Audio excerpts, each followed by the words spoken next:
Narada's Bhakti Sutras. Bhakti is intense love for God. It is the nectar of love, getting which we become perfect, immortal, and satisfied forever, getting which we desire no more, do not become jealous of anything, and no longer take pleasure in vanities. It is the nectar of love, knowing which we become filled with spirituality, become calm, and find pleasure only in God. It can't be used to fill any desire, itself being the check to all desires. Sannyasa is giving up both the popular and the scriptural forms of worship. Bhakti sannyasins are the ones whose whole soul goes unto God, and whatever militates against love to God, they reject. Giving up all other refuge, they take refuge in God. Scriptures are to be followed as long as one's life has not become firm, or else there is the danger of doing evil in the name of liberty. When love becomes established, even social forms are given up, except those that are necessary for the preservation of life. There have been many definitions of love, but Narada gives these as the signs of love. When all thoughts, words, and deeds are given up to the Lord, and the least forgetfulness of God makes one intensely miserable, then love has begun. As the gopis had, because although worshipping God as their lover, they never forgot his God nature. Otherwise they would have committed the sin of unchastity. This is the highest form of love, because there is no desire of reciprocity, which desire is in all human love.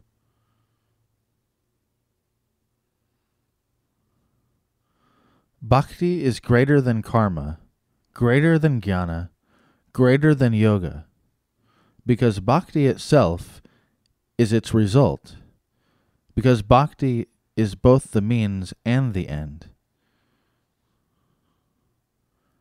As we can't satisfy our hunger by simple knowledge or sight of food, so we can't be satisfied by the knowledge or even the perception of God until love comes. Therefore, love is the highest.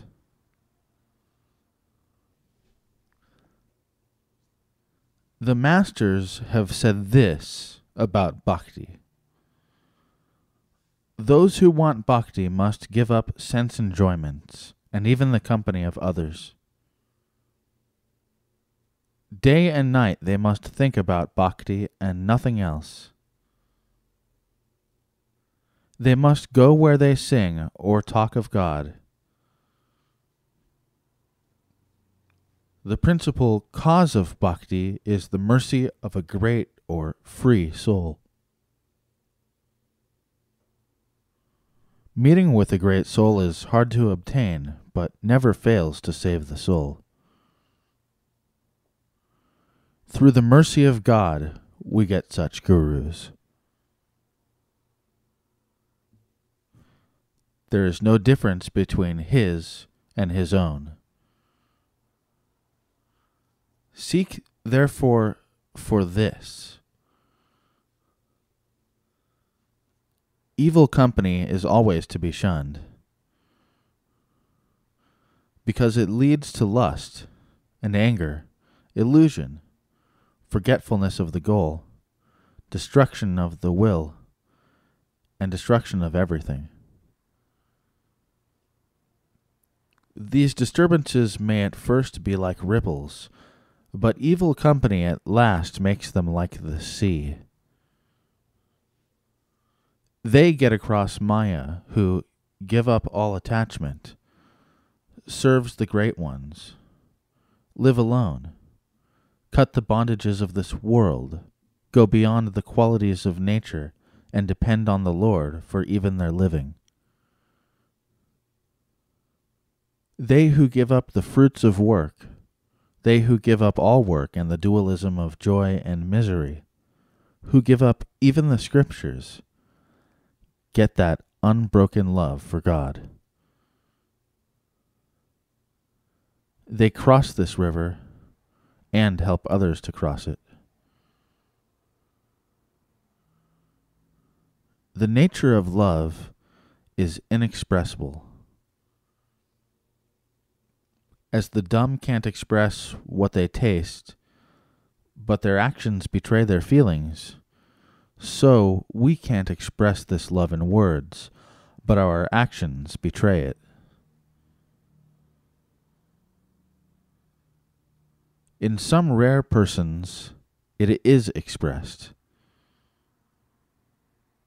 Beyond all qualities, all desires, ever increasing, unbroken, the finest perception is love. When we get this love, we see love everywhere. We hear love everywhere. We talk of love everywhere, and we think love everywhere. According to the qualities or conditions, this love manifests itself differently. The qualities are dullness, heaviness, restlessness, serenity, and the conditions are afflicted, wanting, searching, and knower. Of these, the latter are higher than the preceding ones. Bhakti is the easiest way of worship. It is its own proof and doesn't require any other. Its nature is peace and perfect bliss. Bhakti never seeks to injure anyone or anything, not even the popular modes of worship. Conversation about lust or doubt or about one's enemies mustn't be listened to. Egotism, pride, and the like must be given up. If those passions can't be controlled, place them on God and place all your actions on Him. Merging the trinity of love, lover, and beloved, worship God as His eternal servant, His eternal bride. Thus love is to be made unto God. That love is highest which is concentrated on God. When such speak of God, their voices stick in their throats, they cry and weep, and it is they who give holy places their holiness. They make good works, good books better, because they are permeated with God. When we love God so much, our forebears rejoice, the gods dance, and the earth gets a master. To such lovers there is no difference of caste, sex, knowledge, form, birth, or wealth, because they are all gods. Arguments are to be avoided, because there's no end to them. and they lead to no satisfactory result. Read books treating of this love, and do deeds which increase it. Giving up all desires of pleasure and pain, giving up all ideas of gain and loss. Worship God day and night. Not a moment is to be spent in vain. Non-killing, truthfulness, purity, mercy, and godliness are always to be kept. Giving up all other thoughts, day and night, the whole mind should worship God. Thus, being worshipped day and night, he reveals himself and makes his worshippers feel him. In past, present, and future, love is greatest. Thus, following the ancient sages, we have dared to preach the doctrine of love.